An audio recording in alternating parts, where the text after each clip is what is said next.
Yemen is bracing for a serious deadline. Friday marks the end of a 5-day ultimatum given by Houthi leader Abdel al-Houthi for the government to resign or face a confrontation with the heavily armed group. President Abdrabbu Mansour Hadi convened his parliament and Shura Council to discuss a way out of the standoff. Various participants called for a revamping of the army in order to make it more capable of tackling armed groups. The president announced the formation of a 10-member committee to negotiate a peace settlement with the Houthis. The committee will try to convince the Houthis to withdraw their armed militia from near the capital Sana'a and end demonstrations seeking to force the government to resign. They should stop being driven by sinful pride, which can lead them to adopt practices which have failed in the past and will continue to fail.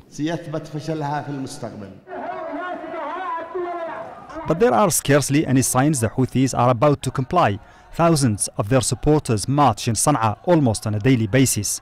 Some of their conditions for a peaceful settlement are allocating 10 ministries to the group, the integration of some 20,000 of their armed militia into the national army, delaying the disarmament of their militia, and expanding the territory under their jurisdiction to include the coastal province of Hajj and the oil-rich province of Al-Jawf. On the other hand, the government has asked the Houthis to lay down their arms, turn into a political party and participate in a national unity government. Abdul Malik al-Houthi and his group have their own agenda with domestic and external goals which they endeavour to achieve. In northern Yemen's Al-Jawf province, fierce fighting continues. For quite a few months, Houthi fighters and government forces have been trying to drive one another out with little success. More than 50 fighters on both sides have died in the last few days. A government delegation sent to mediate a ceasefire pulled back when talks failed.